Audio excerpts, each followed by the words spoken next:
નમસ્કાર વિદ્યાર્થી મિત્રો, હું સુરતી સિરીઝ આપ સર્વનું તમારી પોતાની યુટ્યુબ ચેનલ ઓશન કોચિંગ ક્લાસીસમાં હાર્દિક સ્વાગત કરું છું. વિદ્યાર્થી મિત્રો, તમે જેની ખૂબ જ આતુરતાપૂર્વક રાહ જોઈ રહ્યા હતા એ ગાલા અસાઇનમેન્ટ બુક 2025ના વર્ષનું તમારા માટે આવી ચૂક્યું છે. વિદ્યાર્થી મિત્રો, એટલે તમારે ક્યાંય કોઈ જ પ્રકારે હવે ચિંતા કરવાની જરૂર નથી.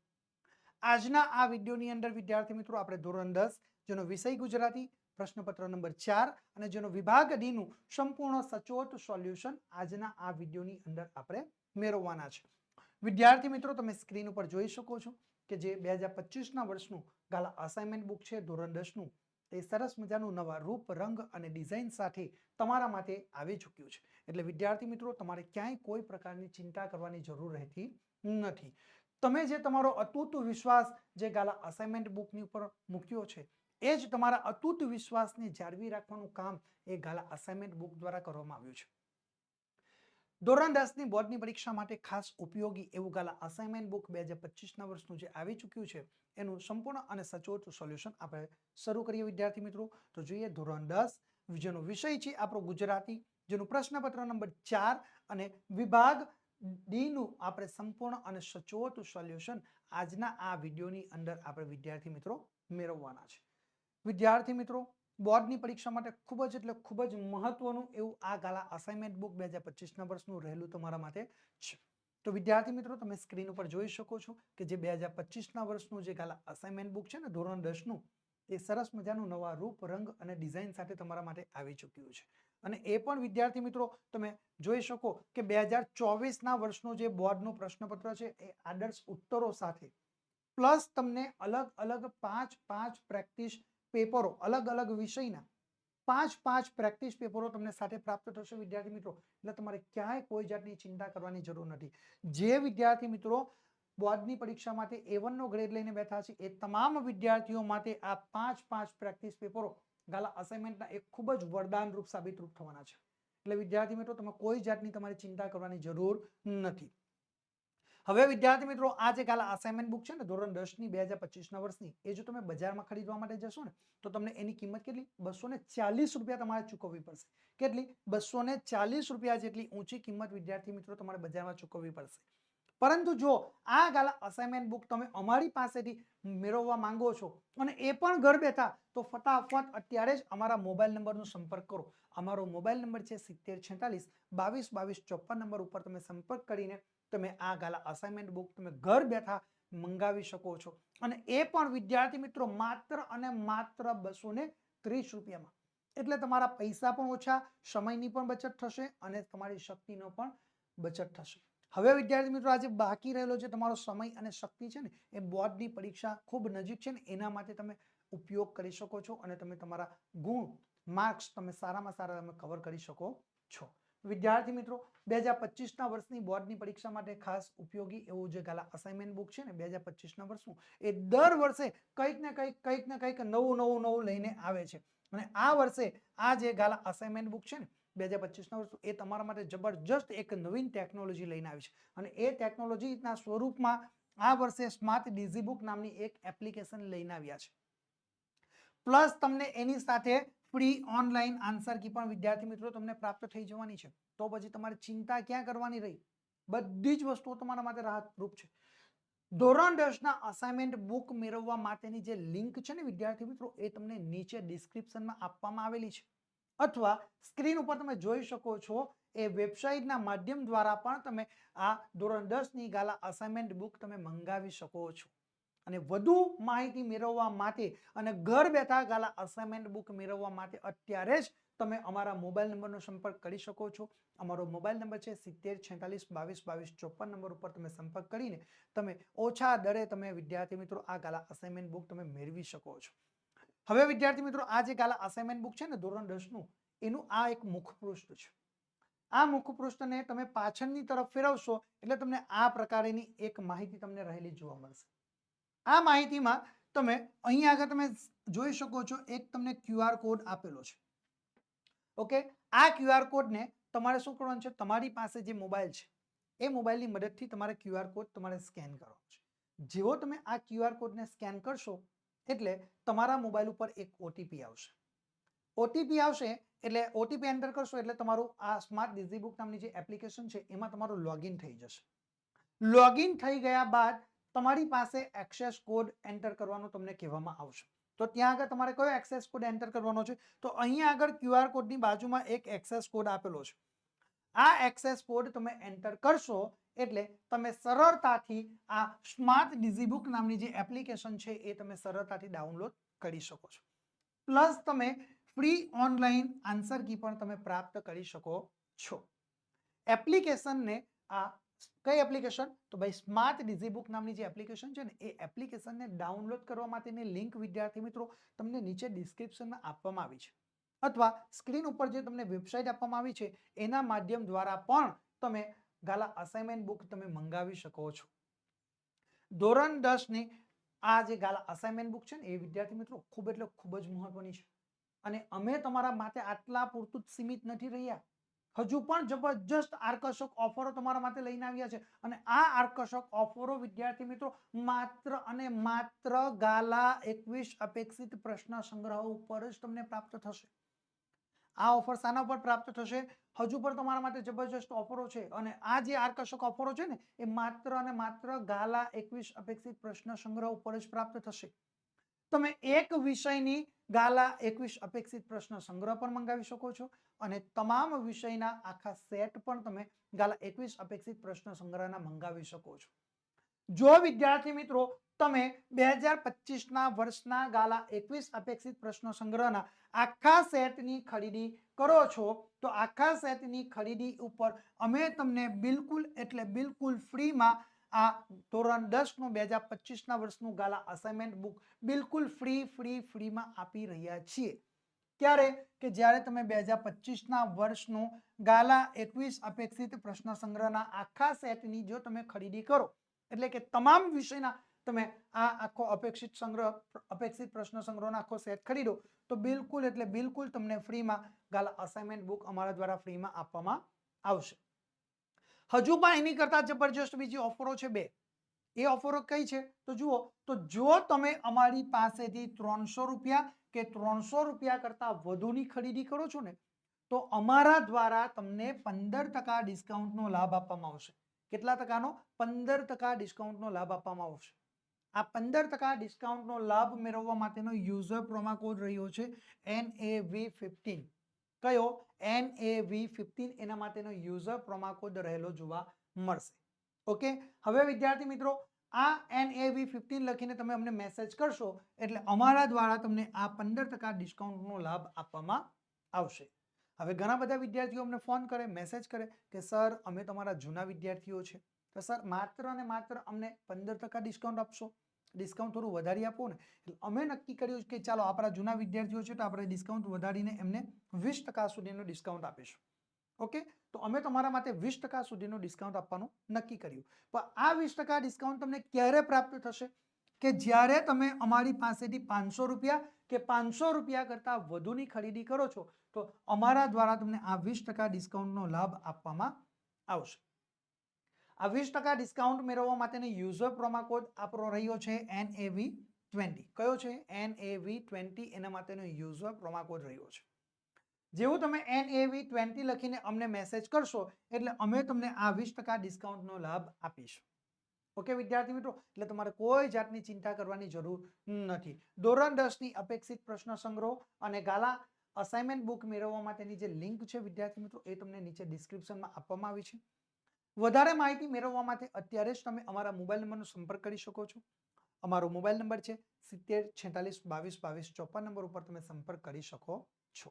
ઓકે વિદ્યાર્થી મિત્રો, હવે આપણે વધુ સમય ન લેતા આપણે આપણા અભ્યાસ ઉપર આવીએ છીએ. આપણો અભ્યાસ આગળ વધારીએ તો શરૂ કરીએ ધોરણ 10 ગાલા અસાઇનમેન્ટ બુક 2025ના વર્ષનું, જેનું પ્રશ્નપત્ર નંબર 4 અને તેનો વિભાગ ડી. હવે વિદ્યાર્થી મિત્રો વિભાગ ડી એ તમારા માટે સ્ક્રીન ઉપર આવી ચૂક્યો છે, અને વિભાગ ડી એટલે કે એ તમારો કયો વિભાગ છે? લેખન વિભાગ છે. કયો વિભાગ છે? એ લેખન વિભાગ તમારા માટે રહેલો છે. કયો વિભાગ છે? લેખન વિભાગ છે. ઓકે, આ લેખન વિભાગ જે છે એ તમને પરીક્ષામાં કેટલા ગુણનો હોય? 20 ગુણનો. આ લેખન વિભાગની અંદર તમારે તમારી મૌલિકતાનો ભરપૂર માત્રામાં ઉપયોગ કરવાનો. શાનો ઉપયોગ કરવાનો છે? મૌલિકતાનો ઉપયોગ. બરાબર, મૌલિકતાનો તમારે ભરપૂર માત્રામાં ઉપયોગ કરવાનો છે. બરાબર, યાદ રાખજો, જ્યાં સુધી તમે તમારી મૌલિકતાનો ઉપયોગ ન કરશો ત્યાં સુધી વિદ્યાર્થી મિત્રો તમે સરળતાથી લેખન વિભાગ તમે લખી શકવાના નથી. ઓકે, તો જુઓ આપણે અહીંયા આગળ સૌથી પહેલામાં પહેલો પ્રશ્ન તમારા માટે સ્ક્રીન ઉપર આવી ચૂક્યો છે. બરાબર, તો અહીંયા આગળ જુઓ 53 નંબરનો પ્રશ્ન તમારા માટે સ્ક્રીન ઉપર છે વિદ્યાર્થી મિત્રો. બરાબર, શું છે અહીંયા આગળ તમારા માટે સ્ક્રીન ઉપર પ્રશ્ન મુકાઈ ચૂક્યો છે. બરાબર, તો જુઓ આ જે પ્રશ્ન છે એમાં સૂચના આપી છે કે નીચે આપેલી પંક્તિઓનો આશરે 15 વાક્યોમાં અર્થ વિસ્તાર કરવાનો છે. કેટલા વાક્યોમાં? 15 વાક્યોમાં તમારે અર્થ વિસ્તાર કરવાનો છે અને જેના કુલ ગુણ છે 4 ગુણ રહેશે. કેટલા ગુણ રહેલા છે? જેના કુલ તમને 4 ગુણ તમને રહેલા જોવા મળશે. ઓકે, તો હવે આપણે આ જે અર્થ વિસ્તાર છે એ કેવી રીતે લખવાનું? તો ભાઈ સૌથી પહેલા તમને જે પંક્તિ આપવામાં આવી છે એ પંક્તિનું તમારે વાંચન કરવાનું છે. બરાબર, શું કરવાનું છે? એ પંક્તિનું તમારે વાંચન કરવાનું છે. તો જુઓ તમારા માટે અહીંયા આગળ એ પંક્તિ આવી ચૂકી છે કે પરસેવાને પ્રબર રસાયણ થઈ સંગરે રેલાવવું પડશે. શું? પરસેવાને પ્રબર રસાયણ થઈ સંગરે રેલાવવું પડશે. ભલે ભાગ્ય રેખા વજ્જર સમ તેણે પણ ભૂસાવવું પડશે. શું? ભલે ભાગ્ય રેખા વજ્જર સમ તેણે પણ ભૂસાવવું પડશે. આ સરસ મજાની જે પંક્તિ આપણી પાસે આપી છે. બરાબર, આ જે પંક્તિ છે હવે આ પંક્તિના આપણે અર્થ વિસ્તાર કરવાનો. કેટલા વાક્યમાં? તો ભાઈ આશરે 15 વાક્યોમાં. કેટલા વાક્યોમાં? આશરે 15 વાક્યની અંદર આપણે જવાબ લખવાનો છે. ઓકે, તો સૌથી પહેલા આપણે પેરેગ્રાફ પાડીને લખવાની શરૂઆત કરવાની. ઓકે, તો શું છે જુઓ, આ પંક્તિઓ દ્વારા કવિએ જીવનમાં પુરુષાર્થનો મહિમા છે. કવિએ જીવનમાં પુરુષાર્થનો મહિમા છે તે દર્શાવ્યું છે. શું દર્શાવ્યું છે? આ પંક્તિઓ દ્વારા કવિએ જીવનમાં પુરુષાર્થનો મહિમા છે તે આપણને દર્શાવેલું છે. દરેક મનુષ્ય પોતાના જીવનમાં પુરુષાર્થ કરવો જોઈએ, મહેનત પરિશ્રમ કરવો જોઈએ, એનું મહત્વ આપણને દર્શાવ્યું છે. કવિએ પરસેવા એટલે કે પ્રસ્વેદને રસાયણ કહ્યું છે. કવિએ પરસેવાને પ્રસ્વેદને શું કહ્યું છે? રસાયણ કહ્યું છે. આપણા શરીરમાંથી જે પરસેવો નીકળે એને શું કહ્યું? તો પ્રસ્વેદ એટલે કે રસાયણ કહ્યું છે. એ રસાયણથી જ જીવનને આપણે નવજીવન પ્રાપ્ત થશે અને એ રસાયણથી જ આપણા જીવનને એ નવજીવન પણ પ્રાપ્ત થાય છે. એ એક રીતે સંજીવની છે. આપણો જે પરસેવો છે ને એક પ્રકારની સંજીવની છે, જેનાથી જીવનમાં રસપ્રદ જેના દ્વારા જીવનમાં રસ પ્રાપ્ત થાય છે. શું? આ પરસેવો જે આપણો પડશે ને એના મદદથી જ આપણને આપણા જીવનમાં જીવન જીવવા માટેનો રસ પ્રાપ્ત થાય છે. આપણને એના દ્વારા બળ પ્રાપ્ત થાય છે, તાકાત પ્રાપ્ત થાય છે, ગતિ કે વિકાસ સાથે આપણે સમૃદ્ધિ આપણને મળી રહે છે. શાના દ્વારા? ગતિ કે વિકાસ સાથે આપણને સમૃદ્ધિ પણ મળી રહે છે. ભાગ્ય રેખા ભલે વજ્જર સમી કથન હોય, આપણા જે ભાગ્ય રેખા છે ને આપણા હાથની એ ભલે વજ્જર સમી કથન હોય પણ પુરુષાર્થ કે પરસેવા રૂપી રસાયણનો સ્પર્શ થતા એ ભાગ્ય રેખાને પણ ભૂસાવવું જ પડે છે. શાને ભૂસાવવું પડે છે? જે ભાગ્યની ભલે વજ્જર રેખાઓ હોય, આપણા ભાગ્યમાં ભલે રેખાઓ જે આપી છે એ વજ્જર હોય, પરંતુ એ રેખાએ પણ પુરુષાર્થ કે પરસેવા રૂપી રસાયણનો સ્પર્શ થાય ને એટલે ચોક્કસપણે એ ભાગ્ય રેખાને પણ ભૂસાવવું જ પડે. કારણ કે મહેનત કરનાર વ્યક્તિ એ ક્યારેય નિરાશ થતો નથી. એ ચોક્કસપણે પોતાના જે કાર્ય કરે છે એમાં સફળતા પ્રાપ્ત કરે છે. પુરુષાર્થ પારસમણી છે. શું છે? પુરુષાર્થ, પરિશ્રમ, મહેનત એ પારસમણી છે. એટલે સરસ મજાનું સંસ્કૃતની અંદર આપણને એક પંક્તિ આપી છે કે ઉદ્યમેન હિ સિદ્ધયંતી કાર્યાણી ન મનોરથે. શું કહ્યું છે? જો સરસ મજાની પંક્તિ આપણી સામે અહીંયા આગળ આપણને આપી છે કે ઉદ્યમેન હિ સિદ્ધયંતી કાર્યાણી ન મનોરથે. બરાબર, માત્ર અને માત્ર આપણી જે ઈચ્છાઓ છે એ ઈચ્છાઓ કરવાથી નહીં પણ ઉદ્યમ કરવાથી જ કાર્યો સિદ્ધ થાય છે. શું? આપણી જે ઈચ્છાઓ છે માત્ર અને માત્ર ઈચ્છાઓ કરવાથી જ કે આપણે વિચારીશું કે ભાઈ હું અમારા જીવનની અંદર આમ કરીશ, હું મારા જીવનમાં તેમ કરી નાખીશ, હું મોટો માણસ બનીશ. આપણે એમ મોટા માણસો ન બની શકાય. એના માટે આપણે શું કરવું પડે? તો ભાઈ એના માટે આપણે ઉદ્યમ કરવાથી જ એ આપણે કોઈ પણ કાર્યને આપણે સિદ્ધ કરી શકીએ છીએ. શું કરી શકીએ છીએ?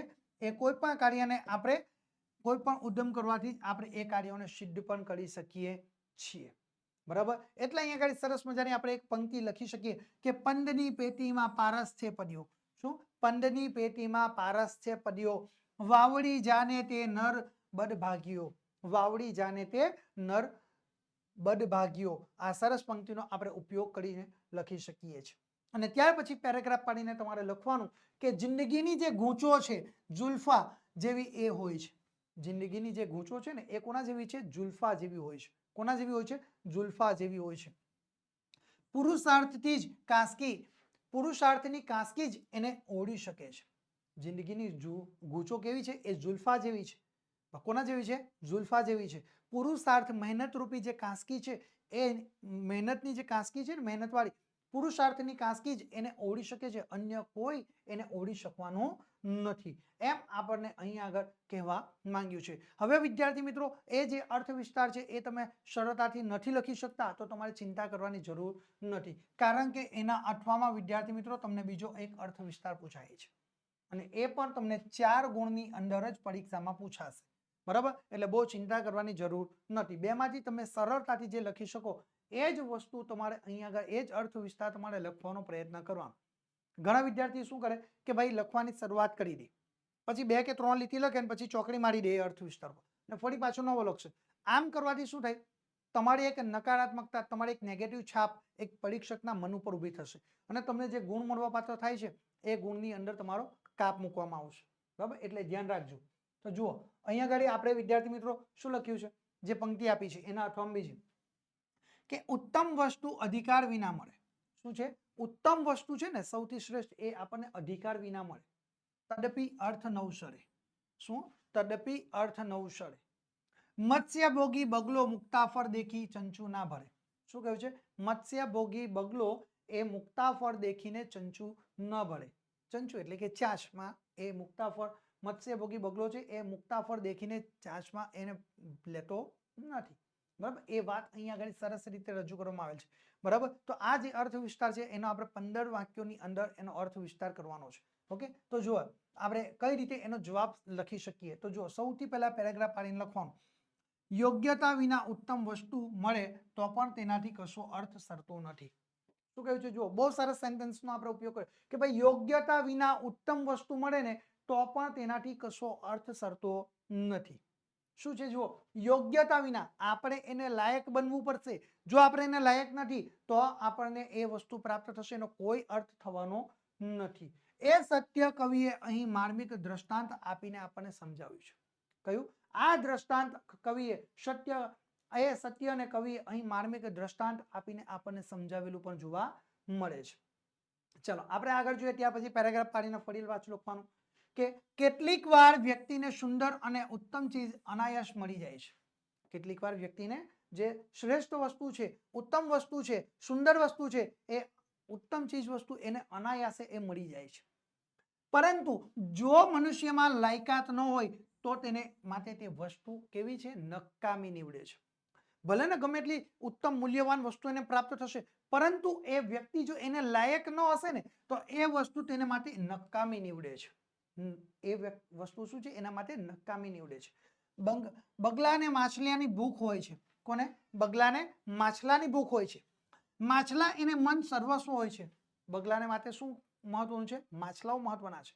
માછલાઓ જ એને સર્વસ્વ, માછલાઓ જ એને માટે, બગલાને માટે તો એ સર્વસ્વ છે. એવા બગલાની સામે સાચા મોતીનો ઢગલો કરવામાં આવે ને તો પણ એમાં પણ એ ચાંચ ક્યારેય મારતો નથી. તમે ગમે એટલા સાચા મોતીનો ઢગલો કરી દો પણ એ બગલો ક્યારેય એ મોતીના ઢગલામાં ચાંચ મારવાનો પ્રયત્ન પણ કરશે નહીં, કારણ કે એ બગલા માટે સાચા મોતી પણ એ નિર્થક છે. બગલા માટે સાચા મોતી કેવા છે? બિલકુલ નિર્થક છે. એને કોઈ કામના નથી એના માટે. આંધ્રા આગળ આરસી શા કામની? જે અંધ વ્યક્તિ છે, આંખે જોઈ શકતી નથી, એવી વ્યક્તિની સામે તમે જો આ અરીસો લાવીને મૂકશો ને તો એ વ્યક્તિ માટે બિલકુલ નકામો છે, કારણ કે જોઈ શકતો નથી તો અરીસો શું કામનો? એટલે અહીંયા પ્રશ્ન કર્યો. મરકંતને એ રાજગાડી પર બેસાડો તેથી શું થશે? મરકંતને રાજગાડી પર બેસાડો તેથી શું થશે? એનાથી કોઈ ફરક પડવાનો છે? એનાથી કોઈ ફરક પડવાનો નથી. કહેવાનો મતલબ શું છે કે અપાત્ર માણસના હાથમાં લાખો રૂપિયા આવી જાય તેથી કઈ તેનામાં તે રૂપિયા સાચવવાની કે તેનો સદઉપયોગ કરવાની યોગ્યતા કે સમજ આવી જતી નથી. બરાબર, શું કહ્યું છે? અપાત્ર માણસના હાથમાં લાખો રૂપિયા આવી જશે તો પણ એ વ્યક્તિમાં રૂપિયા સાચવવાની કે તેનો સદઉપયોગ કરવાની યોગ્યતા કે સમજ આવી જતી નથી. એને આપણે એ વસ્તુને લાયક બનવું પડશે. રાજ સિંહાસન પર બેસવાથી જ કઈ મનુષ્ય એ રાજનીતિજ્ઞ એ રાજા બની જતો નથી. અયોગ્ય માણસને અકસ્માતે કોઈ સારી વસ્તુ મળી જાય તો પણ તેને માટે તો એ છેવટે તો એ નિર્થક જ સાબિત થાય છે. શું કહ્યું છે? જો રાજ સિંહાસન પર બેસવાથી જ કે મનુષ્ય રાજનીતિજ્ઞ રાજા બની જતો નથી. રાજ સિંહાસન ઉપર બેસવું એટલે કઈ ખાવાના ખેલ નથી. એના ઉપર બેસવાથી આપણે રાજનીતિજ્ઞ રાજા બની જતા નથી. એના માટે આપણે એના લાયક બનવું પડશે. અયોગ્ય માણસને અકસ્માતે કોઈ સારી વસ્તુ મળી જાય ને તો પણ તેને માટે છેવટે તો એ નિર્થક જ સાબિત થાય છે, કારણ કે એને ખબર જ નથી એનો ઉપયોગ શું કરવાનો, કેવી રીતે કરવાનો. સમાજમાં ઘણીવાર અપાત્ર વ્યક્તિઓ સંજોગવશાત ઊંચા હોદ્દા ઉપર કે ઊંચા સ્થાને બેસી જાય છે, પરંતુ એ યોગ્યતાના અભાવે છેવટે નિષ્ફળ પુરવાર થાય છે. શું થાય છે? આપણા સમાજની અંદર ઘણા બધા લોકોને આપણે જોઈશું, સમાજમાં ઘણીવાર આપણે અપાત્ર વ્યક્તિઓ સંજોગવશાત એ ઊંચા હોદ્દાની ઉપર બિરાજમાન થઈ જાય, પરંતુ એ હોદ્દાને લાયક જ નથી હોતા. છેવટે એ વ્યક્તિ શું થાય? પોતાના હોદ્દા ઉપર એ નિષ્ફળ જાય છે અને નિષ્ફળ પૂરા થાય છે ને છેવટે એને એ પદ છોડવું પડે છે. માટે મનુષ્યએ સારી વસ્તુની ઈચ્છા કરતા પહેલા તેને માટે યોગ્ય પાત્રતા કેળવવી પડશે, અથવા યોગ્યતા એને કેળવવી પડે. મનુષ્યએ સારી વસ્તુની ઈચ્છા કરતા પહેલા શું કરવું પડશે? તેને યોગ્ય બનવું પડશે, એને લાયક બનવું પડશે. કલાપીએ પણ કહ્યું છે, સૌંદર્ય પામતા પહેલા સૌંદર્ય બનવું પડે. શું કહ્યું છે કવિ કલાપીએ? સૌંદર્ય પામતા પહેલા આપણે સૌંદર્ય બનવું પડે.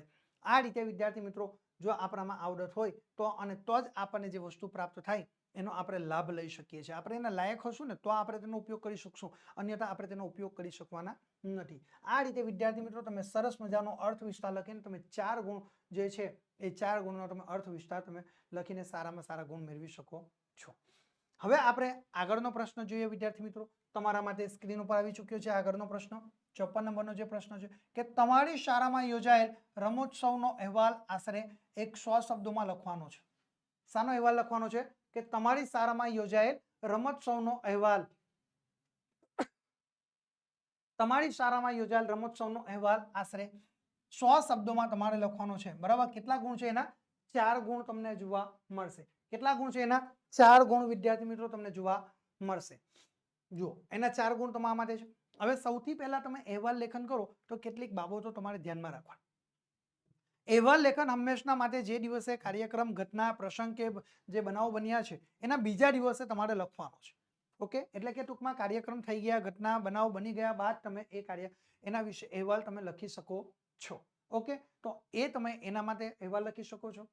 અહેવાલની શરૂઆતથી લઈને અંત સુધીની બિલકુલ સત્ય હકીકતને ટૂંકમાં બિલકુલ ટૂંકાણપૂર્વકના સ્વરૂપમાં દર્શાવવાનું છે.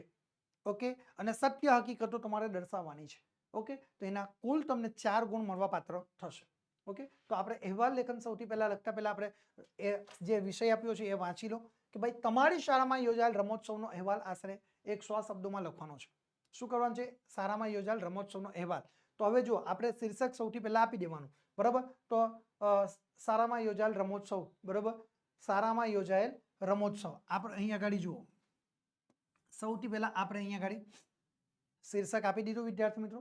આ શીર્ષક દર્શાવી દીધા બાદ આપણે શું કરવાનું? ભાઈ આ તમારી શાળા કયા વિસ્તારમાં આવી? ભાઈ સુરતમાં, અમદાવાદમાં, વડોદરામાં, ભાવનગર, રાજકોટ, સૌરાષ્ટ્ર, સુરેન્દ્રનગર, અરવલ્લી, બરાબર, પંચમહાલ, બનાસકાંઠા, દાહોદ, ગોધરા, કયા વિસ્તારમાં આવી? તો એ જે તે તમારું શહેર હોય એ શહેર અહીંયા આગળ દર્શાવી દો ડાબા જમણા હાથ ઉપર, અને એ સ્થળ ઉપર કઈ તારીખે એ કાર્યક્રમ થયો, તમે અહેવાલ ક્યારે લખો છો એ દર્શાવી દો. તો ભાઈ આપણે જો 29 તારીખ 29/9/2023 તારીખ દર્શાવી. ઓકે, શીર્ષક, સ્થળ અને તારીખ દર્શાવ્યું. ફૂલ બરાબર. ત્યાર પછી આપણે ફૂલ સ્ટોપ મૂકો અથવા અહીંયા આગળ તમે નીચે આવો, પેરેગ્રાફ પાડો.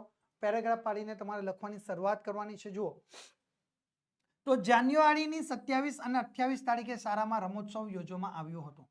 જોયું? અહીંયા આગળ જુઓ, તમને સરસ મજાની વાત રજૂ કરી છે.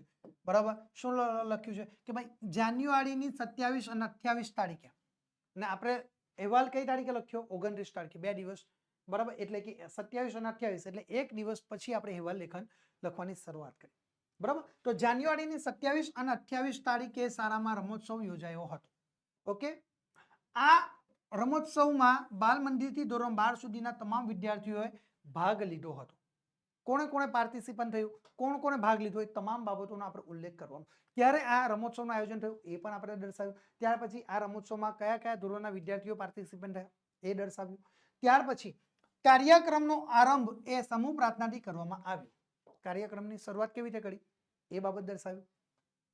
પછી શાળાના વ્યાયામ શિક્ષક શ્રી પ્રફુલભાઈએ સૌને કાર્યક્રમની રૂપરેખા આપણને સમજાવી. બરાબર, જે વ્યાયામ શિક્ષક છે એમણે પોતાની ફરજ પૂરી કરી. ત્યાર પછી પેરેગ્રાફ પાડીને લખવાનું કે આચાર્યશ્રીએ રમતનું જીવનમાં સ્થાન વિશે ટૂંકું મનનીય એ વક્તવ્ય આપ્યું હતું. અને શાળાના જે આચાર્યશ્રી છે એમણે બિલકુલ ટૂંકાણપૂર્વકનું આપણને વક્તવ્ય આપ્યું. મુખ્ય મહેમાન શ્રી એ સૂર્યકાંતભાઈએ મંગલદીપ પ્રગટાવીને એ રમોત્સવ ખુલ્લો મૂક્યો હતો. અને પછી અલગ અલગ મેદાનો પર કબડ્ડી, ખોખો, વોલીબોલ અને બાસ્કેટબોલ જેવી રમતો એ શરૂ થઈ ગઈ હતી. અલગ અલગ પ્રકારની જે રમતો છે એ અલગ અલગ પ્રકારની રમતો એ ત્યાં આગળ શરૂ થઈ ગઈ. કારણ કે રમોત્સવ છે, બરાબર, એટલા માટે. તો કોના ભાઈ આચાર્યએ ટૂંકમાં એ જીવનમાં રમતગમતનું મહત્વ વિશે વક્તવ્ય આપ્યું. મુખ્ય મહેમાન શ્રી જે છે સૂર્યકાંતભાઈએ એમણે શું કર્યું, મંગલદીપ પ્રગટાવીને એ જે શિયાળુ રમોત્સવ છે એ રમોત્સવને ખુલ્લો મૂક્યો. અને ત્યાર પછી અલગ અલગ પ્રકારના જે શાળાના ગ્રાઉન્ડના મેદાનમાં અલગ અલગ પ્રકારના જે મેદાનો તૈયાર કરવામાં આવ્યા, જેની અંદર kabaddi, kho kho, volleyball, basketball, cricket, બરાબર, આવી અલગ અલગ પ્રકારની રમતો શરૂ થઈ ગઈ. નાના બાળકો માટે સિક્કા શોધ, ચપ્પલ શોધ, કોથળા દોડ, ત્રિપગી દોડ, સંગીત ખુરશી, દેડકા દોડ અને લીંબુ ચમચી જેવી અલગ અલગ પ્રકારની રમતો યોજવામાં આવી હતી. નાના બાળકો ખુશ થાય એટલે બાળકો માટે અલગ અલગ પ્રકારની રમતોનું આયોજન કરવામાં આવ્યું હતું. જેમ કે તમારી શાળાની અંદર પણ હવે શિયાળુ સત્ર શરૂ થયું છે, બરાબર, એટલે શિયાળાની અંદર તમારે રમોત્સવ તમારા માટે આયોજન કરવામાં આવશે. એમાં સર્જાયેલા અનેક રમૂજી દ્રશ્યો જોવાની ખૂબ મજા પડી. અને એની અંદર એ સર્જાયેલા અનેક રમૂજી જે દ્રશ્યો છે એ જોવાની આપણને ખૂબ મજા આવી. ઉપરાંત લાંબો કૂદકો, ઊંચો કૂદકો, ગોરા ફેંક, ભાલા ફેંક, બરછી ફેંક અને લાંબી દોડ જેવા રોમાંચક દ્રશ્યો પણ રોમાંચક રમતો આપણને જોવા મળી. અને અલગ અલગ પ્રકારના રોમાંચક દ્રશ્યો પણ આપણને જોવા મળ્યા. કોઈક જે આગળ પહેલા નંબર ઉપર દોડી રહ્યું હતું એની કરતા પાછળવાળો સૌથી છેલ્લા રહેનાર જે લાસ્ટમાં દોડનાર વ્યક્તિ હતો એ પણ પ્રથમ આવી જાય છે. એવા રોમાંચક દ્રશ્યો પણ આપણને આ અલગ અલગ પ્રકારની રમતોની અંદર આપણને રહેલા જોવા મળે છે. અને આ સૌમાં વ્યાયામ શિક્ષક સાહેબની જે રમૂજી શૈલીમાં આપેલી રનિંગ કોમેન્ટ્રીથી વાતાવરણ એ આનંદથી ઝૂમી ઉઠ્યું હતું. અને શાળાના જે વ્યાયામ શિક્ષક છે એ સરસ મજાની કોમેન્ટ્રી કરી અને પ્રેક્ષકોનું, વિદ્યાર્થીઓનું, શિક્ષકોનું, સૌ કોઈનું એ ત્યાં આગળ જબરજસ્ત મનોરંજન કર્યું, જેનાથી બાળકો ખૂબ ખુશખુશાલ આનંદમાં આવી જાય છે. આ રમોત્સવ દરમિયાન ખાસ કોઈ એ અનિચ્છનીય બનાવ બન્યો ન હતો. બીજા દિવસે રમોત્સવ પૂરો થતા શાળાના મુખ્ય સંચાલક શ્રી મયુરભાઈ દેસાઈના વરદ હસ્તે વિજેતા વિદ્યાર્થીઓને ઇનામ આપવામાં આવ્યા અને આચાર્યશ્રીએ સૌને અભિનંદન પણ આપ્યા હતા. આ રીતે સરસ મજાનો આખો અહેવાલ કાર્યક્રમની શરૂઆતથી લઈને અંત સુધીનો ચિતાર બિલકુલ ટૂંકમાં સારાંશ સ્વરૂપે આપણે લખવાનો રહે છે. અને આ રીતે તમે અહેવાલ લેખન કરીને તમે પૂરેપૂરા ગુણ મેળવી શકો છો. હવે વિદ્યાર્થી મિત્રો, બોર્ડની પરીક્ષા ખૂબ જ નજીક આવી ચૂકી છે. બોર્ડની પરીક્ષાના હવે ગણતરીના દિવસો બાકી રહ્યા છે. ત્યારે ધોરણ 10 માટે ગુજરાતી વિષયનો એક આઈએમપી બેચ લઈને અમે તમારા માટે આવી ચૂક્યા છે. વિદ્યાર્થી મિત્રો, 2025ના વર્ષની બોર્ડની પરીક્ષા માટે બહુ જ ઉપયોગી છે ધોરણ 10નો ગુજરાતી વિષયનો આઈએમપી બેચ. જો વિદ્યાર્થી મિત્રો તમે હજુ પણ ધોરણ 10ના ગુજરાતી વિષયના આઈએમપી બેચમાં ન જોડાયા હોય તો ફટાફટ જોડાઈ જજો. કારણ કે ઘણા બધા વિદ્યાર્થીઓ જોડાઈ ચૂક્યા છે. હવે તમે બાકી હો તો તમે પણ ફટાફટ આ ધોરણ 10ના ગુજરાતી વિષયના આઈએમપી બેચમાં જોડાઈ જજો. કારણ કે આઈએમપી બેચમાં જોડાવા માટેની ફીસ માત્ર અને માત્ર 399 રૂપિયા આપણે નક્કી કરી છે. જે વિદ્યાર્થીઓ બોર્ડની પરીક્ષામાં બિલકુલ એટલે બિલકુલ તૈયારી નથી કરીને એ વિદ્યાર્થીઓ માટે આ આઈએમપી બેચ એ વરદાનરૂપ સાબિતરૂપ થશે. એવા વિદ્યાર્થીઓ માટે આ આઈએમપી બેચ એ વરદાનરૂપ સાબિત થવાનો છે. અને જે વિદ્યાર્થી પોતાનો જે A1 નો ટાર્ગેટ લઈને બેઠા છો એ વિદ્યાર્થીઓ તો કલ્પના જ ન કરવી. આરામથી તમારો A1 ફાઇનલ થઈ ગયો એવું સમજી લો તમે. કારણ કે અહીંયા આગળ આઈએમપી બેચની અંદર જે તમને બેનિફિટ પ્રાપ્ત થવાના છે એવા તમે વિચાર્યા પણ ન હશે. કેટલા રૂપિયામાં? માત્ર અને માત્ર 399 રૂપિયામાં જ આઈએમપી બેચ મળી રહ્યો છે. બરાબર, ઘણા બધા વિદ્યાર્થી મિત્રો જોડાઈ ચૂક્યા છે. ફટાફટ તમે પણ જોડાઈ જજો. જુઓ એના બેનિફિટ કયા કયા છે એ તમે જુઓ. સૌથી પહેલામાં પહેલો જે બેનિફિટ છે એ કે ભાઈ પ્રકરણ પ્રમાણે તમને આઈએમપી પ્રશ્નોનું રિવિઝન, બરાબર. તો ભાઈ બોર્ડની પરીક્ષા માટે ખૂબ જ મહત્વના જે આઈએમપી પ્રશ્નો છે, બરાબર, એ તમામ પ્રશ્નોનું ચેપ્ટર વાઇઝ ગદ્ય હોય કે પદ્ય, બરાબર, એના તમામ ચેપ્ટર વાઇઝ પ્રશ્નોનું બોર્ડની પરીક્ષામાં પૂછી શકાય એવા પ્રશ્નોનું તમને રિવિઝન કરવામાં આવશે. એની સાથે સાથે વિદ્યાર્થી મિત્રો તમને લાઈવ લેક્ચર પ્લસ તમને રેકોર્ડેડ લેક્ચર પણ તમને આપવામાં આવશે, બરાબર. એટલે તમારે ક્યાંય કોઈ પણ પ્રકારની ચિંતા કરવાની જરૂર રહેશે નહીં. ઓકે, એટલે એ તમારા લાઈવ લેક્ચર અનિવાર્ય સંજોગો અનુસાર તમે ગેરહાજર રહો છો, કંઈક તમારા લાઈવ લેક્ચરમાં તમે જોડાઈ શકતા નથી, તો તમારે ચિંતા કરવાની જરૂર નથી. ઓકે, તમને રેકોર્ડેડ લેક્ચરના માધ્યમથી પણ તમારો બાકી રહેલો અભ્યાસ તમે તૈયાર કરી શકો છો. એની સાથે સાથે વિદ્યાર્થી મિત્રો ત્રીજો જે બેનિફિટ છે એ કે આકર્ષક પ્રેઝન્ટેશન સાથે તમને સમજૂતી આપવામાં આવી રહી છે. શાના દ્વારા? આકર્ષક પ્રેઝન્ટેશન સાથે વિદ્યાર્થી મિત્રો તમને સમજૂતી આપવામાં આવી રહી છે, કે જેથી કરીને તમે સ્ક્રીન ઉપર જોઈ શકો છો કે ભાઈ તમને જબરજસ્ત આકર્ષક પ્રેઝન્ટેશન કરવામાં આવી રહ્યું છે. શા માટે? તો જેથી કરીને આકર્ષક પ્રેઝન્ટેશનની મદદથી તમે ઓછા સમયમાં વધુ અભ્યાસક્રમ અને બિલકુલ સરળતાથી તમે યાદ રાખી શકશો. આગળનો જે બેનિફિટ છે એ કે જે તમને પીડીએફ ફાઇલ આપવામાં આવશે ને વિદ્યાર્થી મિત્રો, એ પીડીએફ ની ક્વોલિટી એકદમ સુપર ક્વોલિટી હશે. હાઈ ક્વોલિટીની પીડીએફ ફાઇલ વિદ્યાર્થી મિત્રો તમને આપવામાં આવશે. તમારે ક્યાંય કોઈ જ પ્રકારે ચિંતા કરવાની જરૂર રહેશે નહીં. ચલો, ત્યાર પછી આગળનો જે બેનિફિટ છે એ કે ડાઉટ ક્લાસ પ્લસ તમને બેકઅપ પ્લાન અમારા દ્વારા આપવામાં આવશે. શું? કે તમને કોઈ પણ પ્રકારની ક્વેરી હોય તો તમે અમને જાણ કરશો એટલે તમારો 100% તમારા પ્રશ્નોનું નિરાકરણ આવશે. ઓકે, ચલો, ત્યાર પછી આગળનો જે બેનિફિટ છે એ કે ભાઈ વોટ્સએપ સપોર્ટ અમારા દ્વારા તમને આપવામાં આવી રહ્યા છે. કોઈ પણ પ્રકારની તકલીફ હોય તમે અમને જાણ કરશો એટલે 100% તમારા પ્રશ્નોનું ફટાફટ તમારું નિરાકરણ થશે. અને સૌથી મહત્વનું જે બેનિફિટ છે એ કે પાછલા વર્ષના જે બોર્ડની પરીક્ષામાં પૂછાયેલા જે પ્રશ્નપત્રો છે એ પ્રશ્નપત્રોનું સોલ્યુશન પણ તમને આપવામાં આવશે. ઓકે, એટલે તમારે ક્યાંય કોઈ જ પ્રકારની ચિંતા કરવાની જરૂર રહેતી નથી. ઓકે વિદ્યાર્થી મિત્રો, જો આટલા બધા બેનિફિટ તમને અહીંયા આગળ એક જ પ્લેટફોર્મ ઉપરથી પ્રાપ્ત થાય તો વિદ્યાર્થી મિત્રો ધોરણ 10 નો ગુજરાતી વિષયનો આઈએમપી બેઝ તમારે 100% ખરીદવો જ જોઈએ. માત્ર અને માત્ર 399 રૂપિયામાં છે.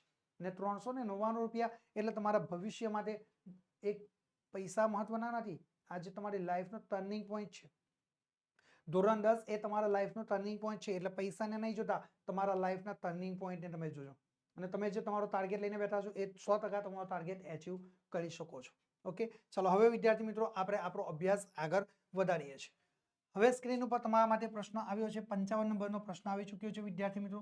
જુઓ, બરાબર, નીચે આપેલા ગદ્યખંડનો આશરે ત્રીજા ભાગમાં સંક્ષિપ્ત કરી તેને યોગ્ય તમારે શીર્ષક આપવાનું છે.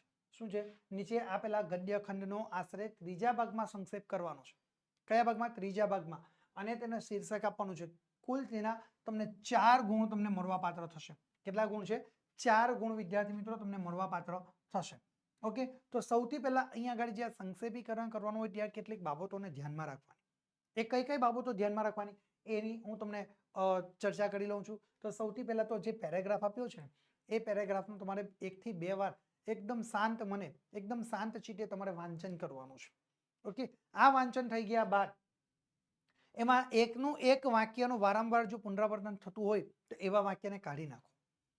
દ્રષ્ટાંત સ્વરૂપે, ઉદાહરણ સ્વરૂપે, દાખલા તરીકે, ઉદાહરણ સ્વરૂપે આવા જે શબ્દોનો ઉપયોગ થયો હોય અને તે જે ઉદાહરણ કે દ્રષ્ટાંત તમને આપ્યા હોય તો એને પણ તમે કાઢી નાખો. વાક્યો ખૂબ જ લંબાણપૂર્વકના હોવા જોઈએ નહીં, વાક્ય અધૂરા ન હોવા જોઈએ. તમારી લખવાની શૈલી સીધી સાદી અને બિલકુલ સરળ શૈલીની અંદર તમારું લખાણ થયેલું હોવું જોઈએ. ઓકે, આ રીતે તમે સરળતાથી બિલકુલ ટૂંકાણપૂર્વકના સ્વરૂપમાં તમે અહીંયા આગળ સંક્ષેપીકરણ કરી શકો છો. ઓકે, તો આપણે પેરેગ્રાફ જોઈએ સૌથી પહેલા. તો સોનું એ સી ચીજ છે. સોનું એ સી ચીજ છે. જો પહેલો જ પેરેગ્રાફમાં વાક્યમાં આપ્યું છે. એ કંઈક અનાજ નથી કે ખાઈને પેટ ભરાય. એ કઈ ફૂલ નથી કે સૂંઘીને મન પ્રસન્ન થાય. એ કઈ ફળ નથી કે એના રસથી ધરાઈએ. એ કઈ ઊન કે રેશમ નથી કે એના કપડા બનાવી શરીરનું રક્ષણ કરીએ. એ કઈ લાકડું કે લોધું નથી કે એમાંથી નિત્ય વ્યવહારની અનેક વસ્તુઓ તૈયાર કરી લઈએ. અરે એ તંબાકુ કે અફીણ પણ નથી કે જેનો કેફમાં દુનિયાનું દુઃખ ભૂલી જઈએ. એ ઝેર પણ નથી કે જેને ખાઈને એક ભવમાંથી તો મુક્ત થઈ જઈએ. જો અહીંયા આગળ આ બધા ઉદાહરણો સ્વરૂપે આપણી સામે અલગ અલગ સેન્ટેન્સ રહેલા છે. બરાબર, તો જે ઉદાહરણ સ્વરૂપે આપણી જે સામે જે બધી બાબતો દર્શાય ને એને આપણે કાઢવાનું છે. બરાબર, એને બધાને આપણે કાઢી નાખવાના છે. હવે આપણે આગળ વાક્ય જોઈએ. હજુ પેરેગ્રાફ અધૂરો છે. તો જઈએ છતાં જે એ ઝેર નથી એમ કહેવાય. માણસના વ્યવહારમાં દાખલ થઈ એ પરસ્પર વિશ્વાસ, પ્રેમ અને આદર એ નષ્ટ કરે છે. માણસની ધર્મ બુદ્ધિનો એ નાશ કરે છે. પવિત્રમાં પવિત્ર સંબંધ પણ એક ક્ષણમાં એ તોડે છે. એ નશાની ચીજ નથી એમ પણ કહેવાય. એવો આપણને પ્રશ્ન થાય. એનો નશો તો માણસનું આખું જીવન બગાડી દે છે. મોટા મોટા રાષ્ટ્રો ને એ સ્વાતંત્ર્ય નાશક તેમજ અન્યાયમૂલક પ્રવૃત્તિમાં એ ઉતારે છે. સોનું એ મોટામાં મોટો અનર્થ છે. શું છે? સોનું. જુઓ, સોનું એ મોટામાં મોટો અનર્થ છે. કોને કહ્યું છે? તો ભાઈ કાકા સાહેબ કાલેલકર દ્વારા. ઓકે, તો હવે આપણે આટલી આજ ગદ્યનું વાંચન કર્યા બાદ આપણે શું કરવાનું? સૌથી પહેલા આપણે તેનું શીર્ષક દર્શાવવાનું છે. બરાબર, તો આપણે શીર્ષક શું લખી શકીએ? તો જુઓ, સોનું એ મોટામાં મોટો અનર્થ છે. આ સેન્ટેન્સ પણ આપણે લઈ શકીએ છીએ. બરાબર, તો આપણે જોઈએ તો ભાઈ આપણે લખ્યું કે ભાઈ સોનું સૌથી મોટો અનર્થ. બરાબર, જુઓ સૌથી પહેલામાં પેલું આપણે શીર્ષક લખ્યું કે ભાઈ સોનું સૌથી મોટો અનર્થ. ઓકે, આપણું શીર્ષક તૈયાર થઈ ગયું. શીર્ષક તૈયાર થઈ ગયા બાદ આપણે શું કરવાનું છે? જુઓ, તો પેરેગ્રાફ પાડીને લખવાની શરૂઆત કરવાની છે.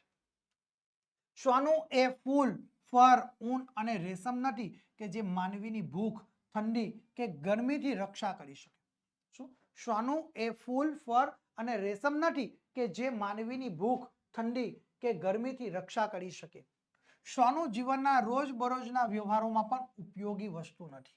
શું? સોનું એ જીવનના રોજબરોજના વ્યવહારોમાં પણ ઉપયોગી વસ્તુ નથી. છતાં એનો નશો માનવીઓને એવો ચડે છે કે જેના મનમાં તેઓ એ મહામૂલ્ય સંબંધ, ધર્મ, કર્મ, નીતિ, અનીતિનો વિવેક પણ એ ખોઈ બેસે છે અને જીવનનો સર્વનાશ એ નોતરે છે. મહાન રાષ્ટ્રો પણ વધુ ને વધુ સમૃદ્ધ બનવાના મોહમાં એ અન્ય રાષ્ટ્રોને એ ગુલામીમાં જકડીને એ માનવતાનો વિનાશ કરતા જરા પણ એ અચકાતા નથી. આવો મહાવિનાશ નોતરનાર સોનાના મોહપાશમાંથી ઉગરવું એ જ વર્તમાન યુગની જરૂરિયાત બની રહે છે. ઓકે વિદ્યાર્થી મિત્રો, આ રીતે તમે સરસ મજાનો તમે અહીંયા આગળ સંક્ષેપીકરણ કરીને તમે પૂરેપૂરા 4 ગુણ તમે મેળવી શકો છો. ઓકે, ઉદાહરણ તમારે દર્શાવવાના નથી. આ પદ્ધતિથી તમે સરસ મજાનું અહીંયા આગળ તમે અર્થ આપણે સંક્ષેપીકરણ લખીને તમે પૂરેપૂરા 4 ગુણ પરીક્ષામાં મેળવી શકો છો. ઓકે, ચલો હવે આપણે આગળ જોઈએ. ચલો વિદ્યાર્થી મિત્રો, હવે આપણે આગળનો પ્રશ્ન જોઈએ. આપણો જે આગળનો પ્રશ્ન છે 56 નંબરનો સ્ક્રીન ઉપર આવી ચૂક્યો છે કે ગમે તે એક વિષય ઉપર આપેલા મુદ્દાને આધારે આશરે કેટલા શબ્દોમાં? 250 શબ્દોમાં તમારે નિબંધ લખવાનો છે. કેટલા શબ્દોમાં? આશરે 250 શબ્દોમાં તમારે નિબંધ લેખન કરવાનું છે. ઓકે, કુલ કેટલા ગુણ છે? એના 8 ગુણ તમને રહેલા જોવા મળશે. ઓકે વિદ્યાર્થી મિત્રો, હવે એનો વિષય આપણને અહીંયા આગળ આપવામાં આવ્યો છે પુરુષાર્થ એ જ પ્રારબ્ધ. અહીંયા આગળ જો વિદ્યાર્થી મિત્રો વિષય શું આપ્યો છે? પુરુષાર્થ એ જ પ્રારબ્ધ. આપણને આ જે વિષય આપવામાં આવ્યો છે એ વિષયની ઉપર આપણે નિબંધ લેખન કરવાનો છે. કેટલા શબ્દોમાં કરવાનો છે? તો આપણે 250 શબ્દોની અંદર નિબંધ લેખન કરવાનું છે. ઓકે વિદ્યાર્થી મિત્રો, તો જુઓ હવે તમારે અહીંયા આગળ ધ્યાનમાં કઈ બાબત રાખવાની છે? નિબંધ લેખન જ્યારે કરો છો ત્યાં કઈ કઈ બાબતો ધ્યાનમાં રાખવાની? તો સૌથી પહેલામાં પહેલી જે બાબત છે એ કે ભાઈ તમારી મૌલિકતા. નિબંધ લેખનમાં તમારે મૌલિકતાને સૌથી વધુ પ્રાધાન્ય આપવાનું છે. એટલે તમારે પહેલામાં પહેલું કે તમારી મૌલિકતા દાખવવાની જરૂર છે. જરૂરિયાત હોય ત્યાં જ યોગ્ય પ્રમાણમાં પેરેગ્રાફ. બરાબર, તો યોગ્ય પ્રમાણમાં આપણે પેરેગ્રાફ પાડવા જોઈએ. ઓકે, યોગ્ય પ્રમાણમાં આપણે પેરેગ્રાફ પાડવા જોઈએ. આગળનો ત્રીજો પોઈન્ટ છે આપણો, તો ભાઈ જેટલા મુદ્દાઓ આપણને આપવામાં આવ્યા છે એ તમામે તમામ મુદ્દાઓનો આપણે સમાવેશ કરવાનો છે. ઓકે, અને આ રીતે આપણે લખાણ કરવાનું છે. લંબાણપૂર્વકના વાક્યો હોવા જોઈએ નહીં વધુ. ત્યાર પછી આગળ આપણે જોઈએ તો જે આપણી વાક્ય રચના છે એ બિલકુલ સીધી, સાદી અને સરળ શૈલીની અંદર હોવી જોઈએ. આ રીતે જો આપણે કામ કરીશું તો આપણો નિબંધ લેખન એકદમ અનુકૂળ બની રહેશે. બરાબર, અને આપણે પૂરેપૂરા ગુણ જે 8 ગુણ છે એ 8 ગુણમાંથી આપણે વધુમાં વધુ ગુણ કવર કરી શકીએ છીએ. ઓકે વિદ્યાર્થી મિત્રો, ચાલો હવે આપણે આપણો અભ્યાસ થોડો આગળ વધારીએ છીએ. વિદ્યાર્થી મિત્રો ધ્યાન આપજો અહીંયા આગળ તમે. તો આપણે જે વિષય છે એ આપણી પાસે છે કે પુરુષાર્થ એ જ પ્રારબ્ધ. તો આપણે મુદ્દા જોઈએ તેમાં સૌથી પહેલું છે પ્રસ્તાવના, બીજું પરિશ્રમનો મહિમા, ત્રીજું પરિશ્રમના ફાયદા, ચોથું પરિશ્રમનું ફળ અને ઉપસંહાર. ઓકે, આટલી બાબતોને આપણે ધ્યાનમાં રાખવાની છે અને આટલી બાબતોને ધ્યાનમાં રાખ્યા પછી વિદ્યાર્થી મિત્રો આપણે શું કરવાનું છે, નિબંધ લેખનની શરૂઆત કરવાની છે. ઓકે, ચાલો હવે આપણે અહીંયા આગળ જુઓ તો આપણે નિબંધ લેખનની શરૂઆત કરીએ છીએ. ઓકે, તો નિબંધ લેખનની જ્યારે પણ આપણે શરૂઆત કરતા હોઈએ ત્યારે સૌથી પહેલા એક પંક્તિનો આપણે ઉપયોગ કરવાનો છે. એ ગુજરાતી વિષયમાં હોય, સંસ્કૃત ભાષામાં હોય, અંગ્રેજીમાં હોય કે હિન્દીમાં, કોઈ પણ ભાષાની આપણે પંક્તિનો આપણે ઉપયોગ કરી શકીએ છીએ. સૌથી પહેલામાં પહેલા આપણે અહીંયા આગળ પંક્તિ લીધી છે કે ઉદ્મેન હિ સિદ્ધયંતી કાર્યાણી ન મનોરથે. ઓકે, સંસ્કૃતનો આ એક જે શ્લોક છે, બરાબર, પંક્તિ છે, એ આપણે શુક્તિને સંસ્કૃતને લીધેલી છે. ત્યાર પછી આપણે આગળ લખવાની શરૂઆત કરવાનું છે કે કોઈ પણ કાર્ય એ શ્રમ વિના સિદ્ધ થતું નથી. નાનામાં નાનું કાર્ય હોય કે મોટામાં મોટું, એ કાર્ય આપણું શ્રમ વિના સિદ્ધ થતું નથી.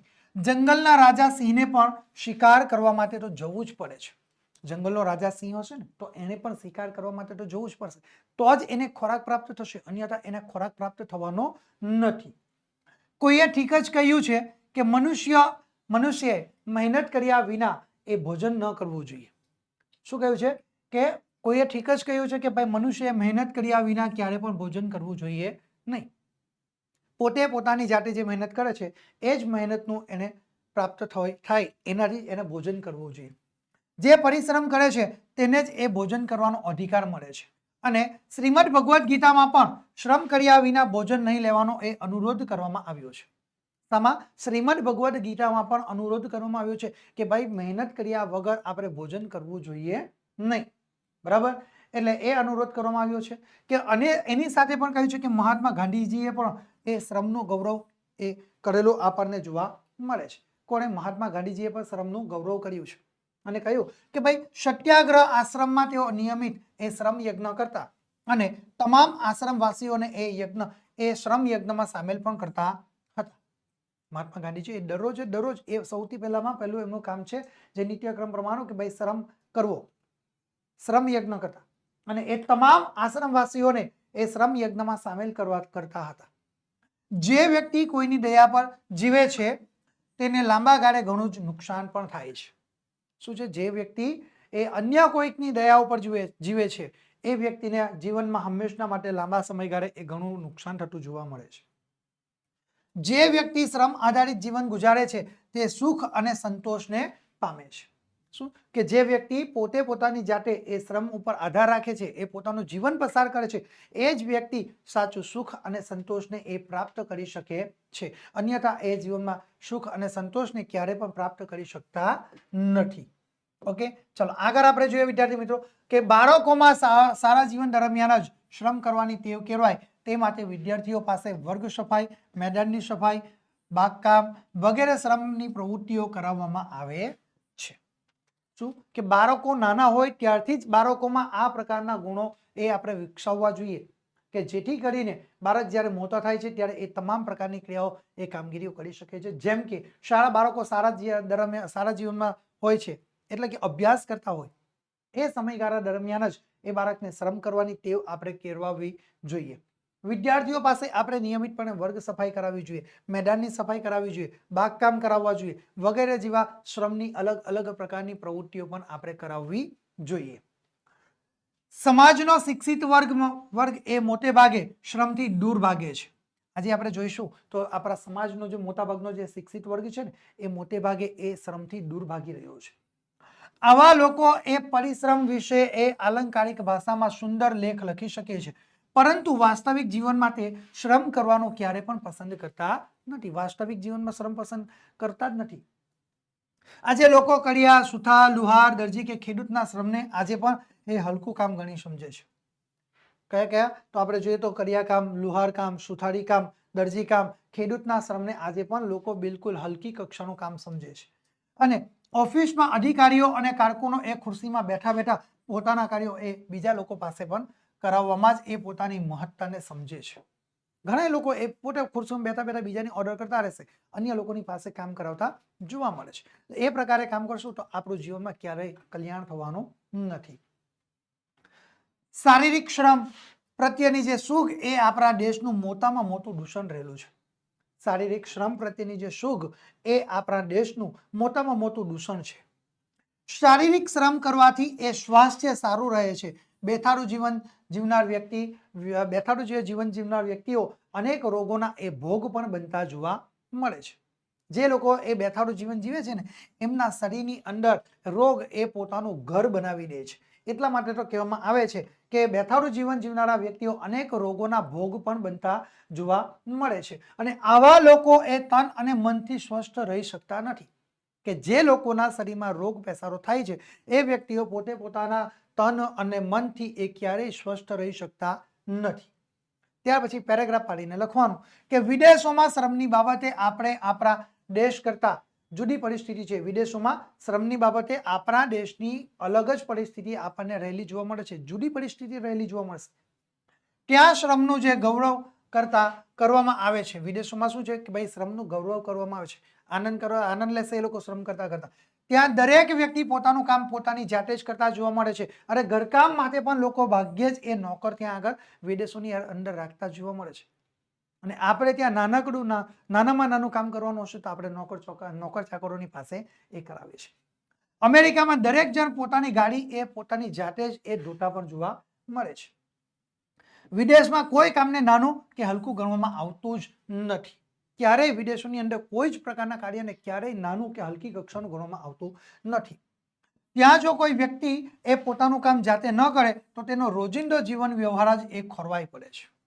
જો પોતે પોતાની જાતે કામ નહીં કરશે તો પોતાનો રોજિંદો વ્યવહાર છે એ બિલકુલ એ અટવાઈ પડે છે. આપણા દેશમાંથી પરદેશ ગયેલા ઘણા લોકો એ હોટલમાં એ કપ રકાબી ધોવાથી માંડીને શેરીઓ વારવા સુધીના કામો પણ કરતા આપણને જોવા મળશે. શું કહ્યું છે કે આપણા દેશમાંથી જે લોકો પરદેશ ગયા છે, વિદેશમાં ગયા છે, એમાંના ઘણા બધા લોકો એ મોટી મોટી હોટલોની અંદર કપ રકાબી એ સફાઈ કરે છે. એ કપ રકાબી ધોવાથી માંડીને એ શેરીઓ વારવા સુધીના નાના નાના કામો પણ કરવા માટે તૈયાર થઈ જાય છે. વિદેશ ગયેલો ભારતીય નાગરિક એ ત્યાં શારીરિક શ્રમ પણ કરે છે. પણ એ અહીં પરત આવે છે ત્યારે વળી પાછો શેઠ થઈ જાય છે. વિદેશની અંદર જશે તો સંપૂર્ણપણે તમામ પ્રકારના કામો કરતા જોવા મળશે. એ અન્ય લોકોની શેરીઓ પણ સાફ કરતા જોવા મળશે. પરંતુ ફરી પાછો એ જ્યારે પણ ભારત દેશની અંદર આવે છે પરત ત્યારે ભારત દેશની અંદર આવે એટલે ફરી પાછો એ શેઠનો શેઠ બનતો જોવા મળે. અને જો શેઠનો શેઠ બનશે તો એનું જીવનમાં ક્યારેય કલ્યાણ થઈ શકવાનું નથી. એટલે પ્રાચીન કાળમાં ઋષિ મુનિઓ દ્વારા એ સ્થાપવામાં આવેલી આશ્રમ શાળાઓમાં એ શ્રમનો ખૂબ મહિમા રહેલો હતો. પ્રાચીન સમયની અંદર પ્રાચીન કાળની અંદર જે ઋષિ મુનિઓ દ્વારા જે સ્થાપવામાં આવેલી આશ્રમ શાળાઓ છે એ આશ્રમ શાળાનો ખૂબ જ મહિમા રહેલો આપણને જોવા મળે છે. આપણા દેશના ઘણા મહાપુરુષોએ શ્રમનું વિશેષ ગૌરવ પણ કર્યું છે.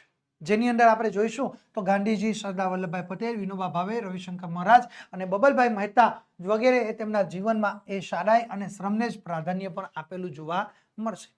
જેટલા પણ મહાપુરુષો થયા છે તમામ મહાપુરુષોએ પોતાના જીવનની અંદર શ્રમને એ સૌથી વધારે મહત્વ આપ્યું છે.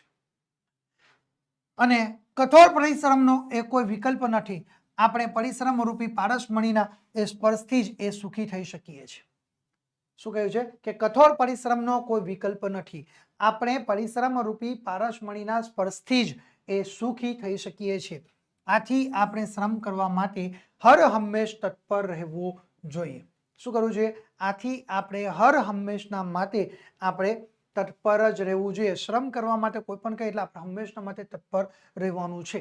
આ રીતે આપણે જો કામ કરશું તો 100% આપણે આપણા જીવનની અંદર સફળતાના શિખરો સર કરી શકીએ છીએ. જેટલા પણ મહાપુરુષોને જુઓ, તમે મહાત્મા ગાંધીજીને જુઓ, સરદાર વલ્લભભાઈ પટેલને જુઓ, વિનોબા ભાવેને જુઓ, રવિશંકર મહારાજને જુઓ, બબલભાઈ મહેતાને જુઓ, આ તમામ વિદ્વાનો જે થયા એ તમામ પોતાના જીવનની અંદર સાદાઈ અને શ્રમને કારણે શ્રમને જ પ્રાધાન્ય આપેલું જોવા મળે છે. જેના કારણે એ મહાપુરુષ પણ થઈ શક્યા છે. ઓકે, આ રીતે વિદ્યાર્થી મિત્રો તમે નિબંધ સરસ લખી શકો છો અને 8 ગુણ તમે કવર કરી શકો છો. જો તમે એ નિબંધ લેખન નથી કરી શકતા વિદ્યાર્થી મિત્રો તો તમારે ચિંતા કરવાની જરૂર નથી. એના અઠવામાં તમને બીજો એક નિબંધ આપવામાં આવેલ છે. ઓકે, એટલે એના અઠવામાં તમને એક નિબંધ આપવામાં આવ્યો છે બીજો કે ભાઈ કન્યા વિદાય એક કરુણ મંગલ પ્રસંગ. કન્યા વિદાય એ શું છે? એક કરુણ અને મંગલ પ્રસંગ આપણને રહેલો જોવા મળશે. ઓકે, તો એના સૌથી પહેલા આપણે જે મુદ્દાઓ આપવામાં આવ્યા છે એ જુઓ. તો પેલું છે પ્રસ્તાવના, બીજો કન્યાનો મહિમા, લગ્નની વૈદિક પ્રથા, પિતાની વાલી દીકરી, કન્યાની મનોદશા, સ્વજનોની દ્રિગાજનક એ હાલત અને મંગલ છતાં કરુણ પ્રસંગ અને ઉપસંહાર.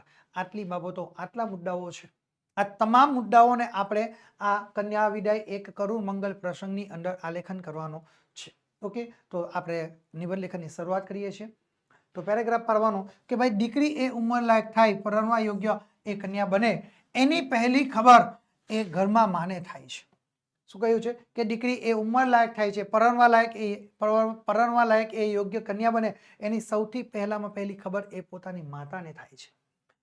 ડુંડે બેઠા છે રૂડા દાણા, પતલાની ઓણ કરી દઈએ દીકરીના આણા, એમ કહેનારા એ પિતાને તો દીકરીની માં કહે. એટલે એટલા માટે એ વર અને મૂર્તિઓ એ શોધવાનો હોય છે.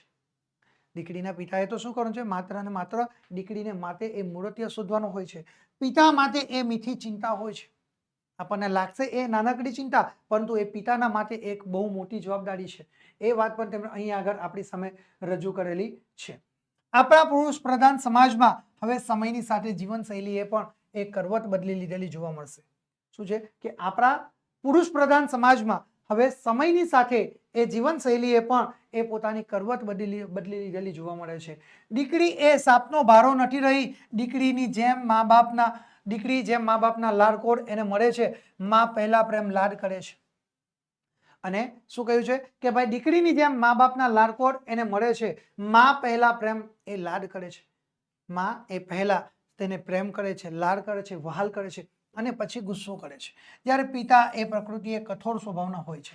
તે પહેલા ગુસ્સો થાય છે અને પછી પ્રેમ અને તે પોતાની દીકરીને પ્રેમ અને લાડ કરતા હોય છે. પિતાને સમજવા માટે એ દીકરીને એ પરમાત્માએ અનોખું હૃદય પણ આપ્યું હોય છે. શું કહ્યું છે કે પિતાને સમજવા માટે દીકરી પાસે એક અનોખું હૃદય પણ પરમાત્માએ આપેલું હોય છે. ઉછળતી કૂદતી રમતી દીકરીને શાળાએ જતા માં કહે છે કે બેટા આવતા જતા ધ્યાન રાખવાનું હો, કોઈ અજાણી વ્યક્તિ સાથે વાત ન કરવી, બોલાવે તો ન જવું. ચકોર દીકરી આ વાતનું પૂરું ધ્યાન રાખતી, પણ ઉંમર થતા સ્વાભાવિક રીતે જ એ કોઈક એને ગમવા લાગે છે. મા બાપને પણ એ ઉંમરલાયક દીકરીની એ સહજ સ્વાભાવિકતા એ ગમતી હોય છે. આ બાબતે અહીંયા આગળ પોતાની માતા દ્વારા એ પોતાની દીકરીને મીઠી મીઠી ટકોર પણ કરવામાં આવે છે. અને એક સમય એવો આવે છે કે જ્યારે દીકરી એ પોતે પોતાની જાતે એ કોઈક પોતાને પ્રિય પાત્ર પર બનતું જોવા મળશે. બહેનપણી કે સ્નેહીના લગ્નની વૈદિક પ્રથાના એ ઉમંગમય વાતાવરણમાં એ કન્યાની આંખોમાં પણ એ સ્વપ્નો કોરવા માંડે છે. જો કોઈ એક બહેનપણીના લગ્ન થશે એટલે એ જ પોતાની એ દીકરીના આંખમાં પણ એ પોતે પોતાના જાતના એ સ્વપ્નો સેવા માંડે છે. અને અજાણી વ્યક્તિને પોતાની કરીને એ ગમતા સૌ સ્નેહીજનોના એ આશીર્વચન લઈને એ પોતાની દીકરી એ સાસરે જાય છે અને એ પોતે સાસરે પહોંચી જાય છે.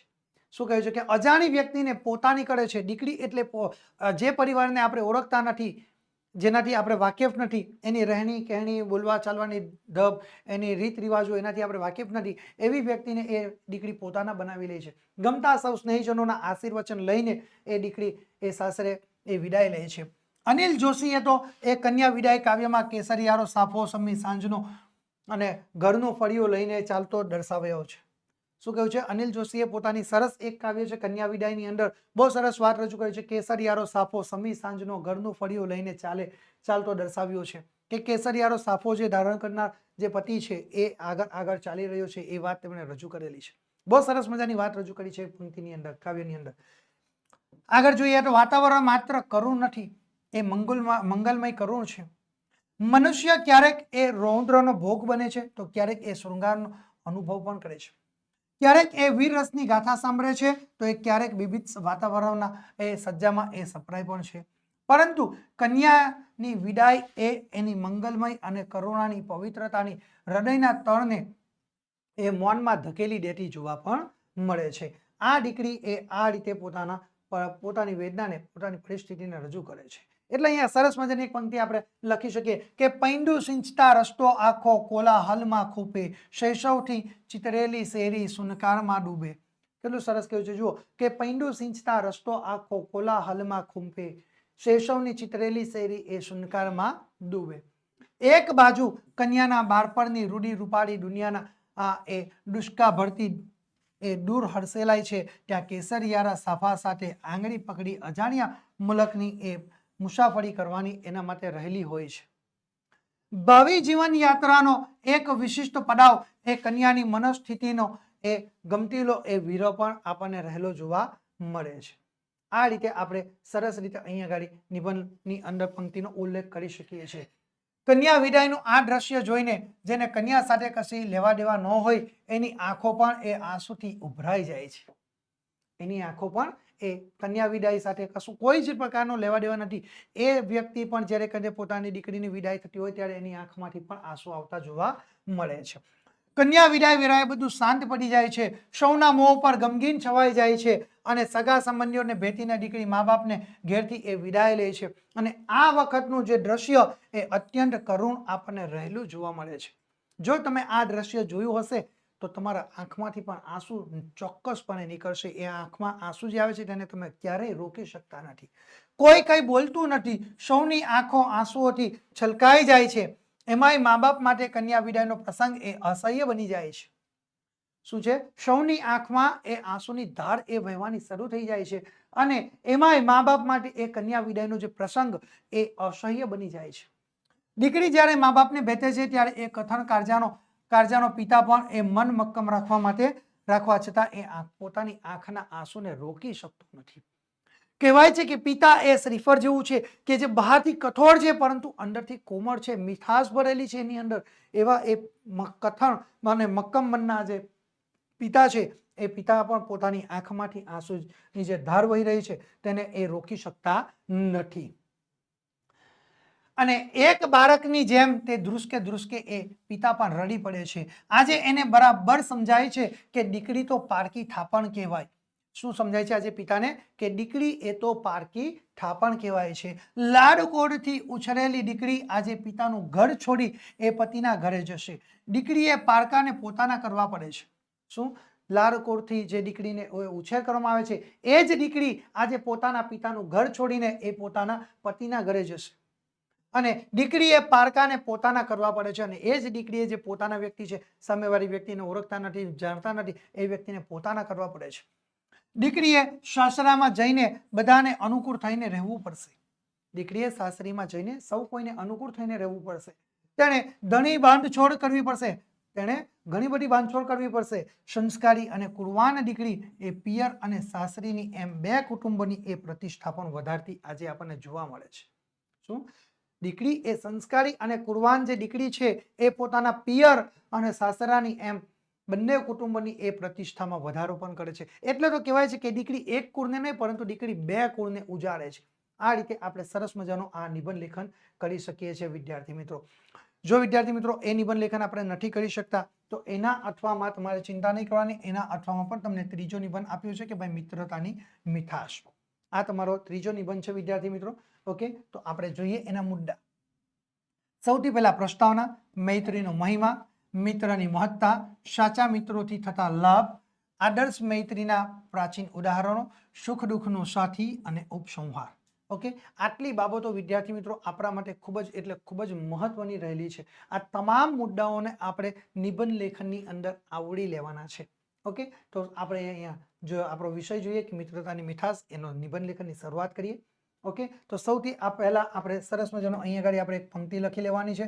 જે પંક્તિ આપણને આપી છે બરાબર. તો આપણે જોઈએ કે મૈત્રી ભાવનું પવિત્ર ઝરણું મુજ હૈયામાં વહ્યા કરે, શુભ થાઓ આ સકલ વિશ્વનું એવી ભાવના નિત્ય રહે.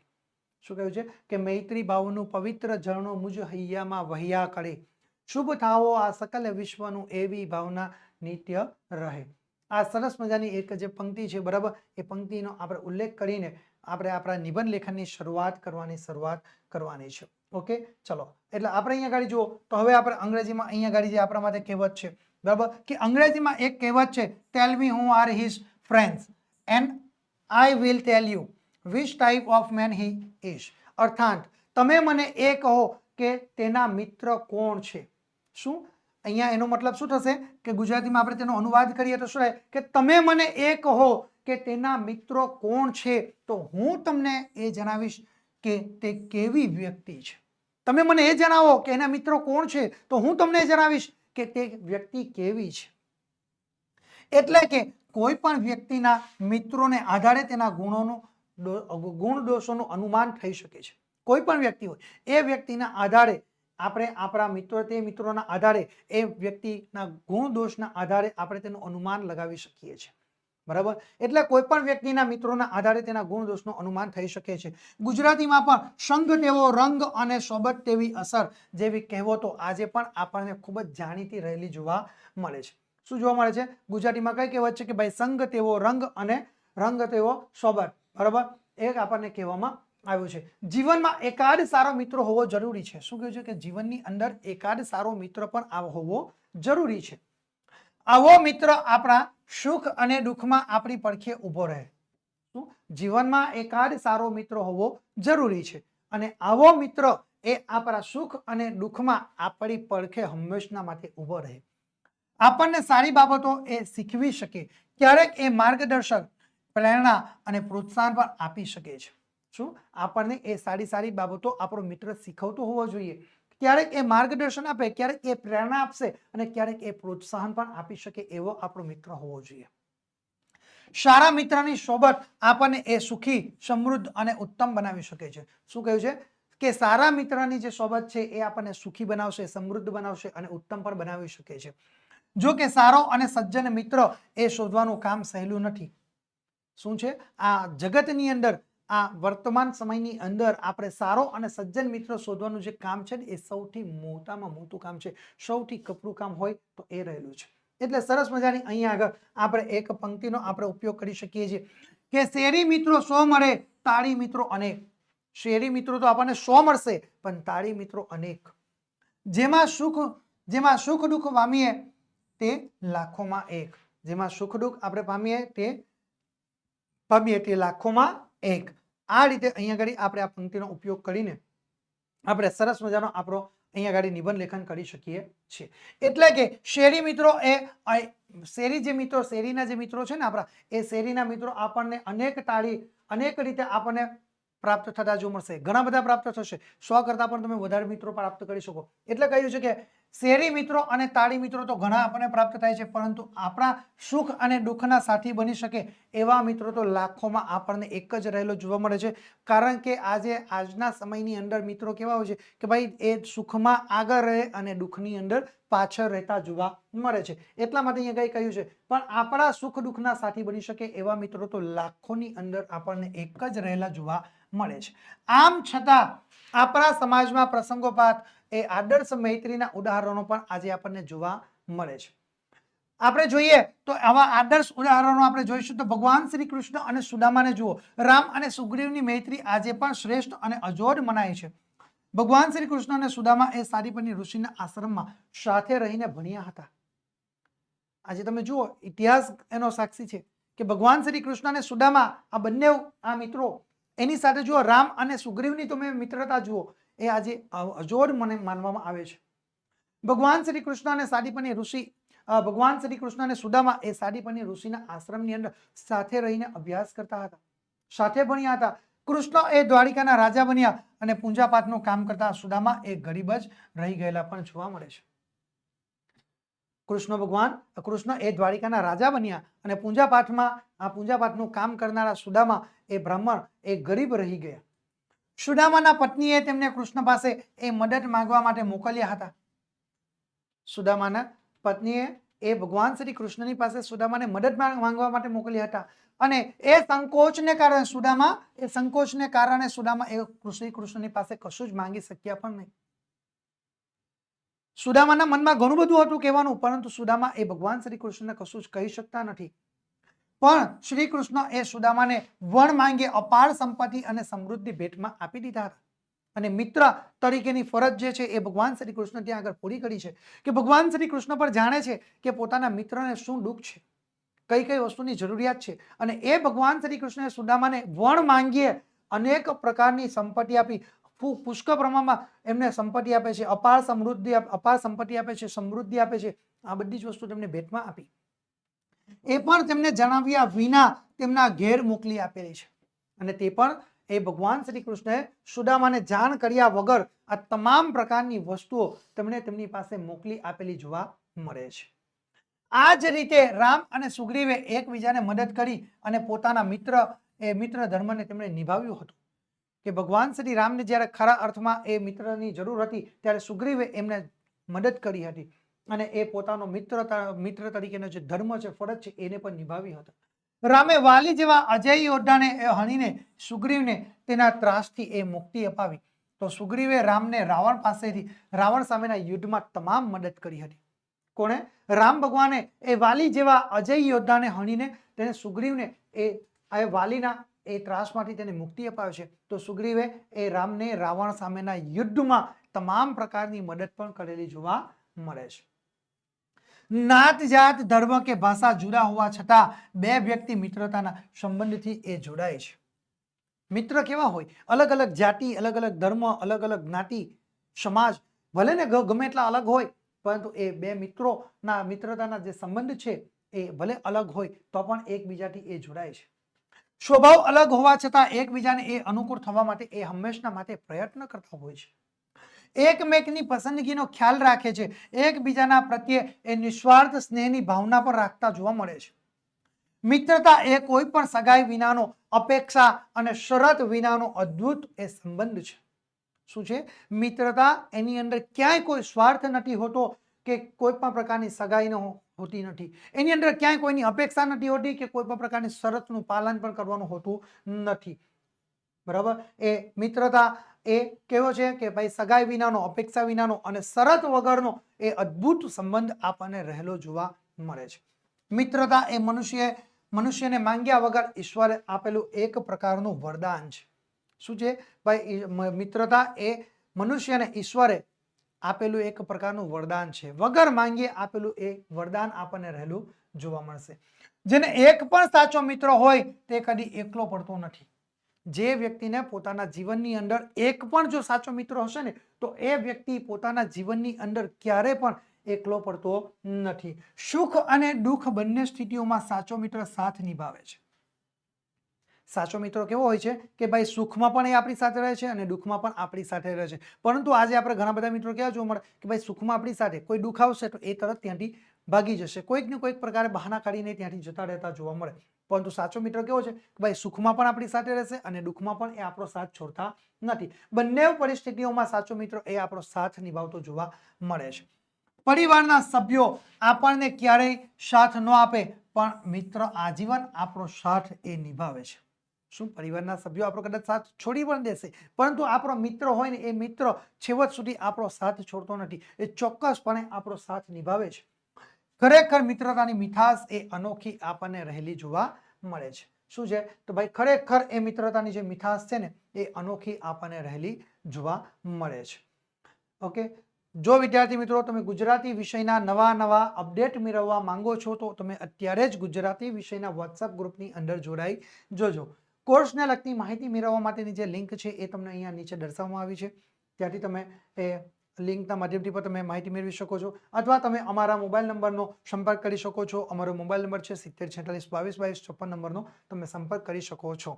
વિદ્યાર્થી મિત્રો, આજના આ વિડીયોની અંદર આપણે પ્રશ્નપત્ર નંબર 4 જેનો વિષય ગુજરાતી અને જેનો વિભાગ જે ડી છે એ વિભાગ ડી નું સંપૂર્ણ અને સચોટ સોલ્યુશન મેળવી ચૂક્યા છે. આગળના વિડીયોમાં વિદ્યાર્થી મિત્રો આપણે પ્રશ્નપત્ર નંબર 5 નો વિભાગ એ નું સંપૂર્ણ અને સચોટ સોલ્યુશન મેળવશું. થેન્ક યુ વિદ્યાર્થી મિત્રો.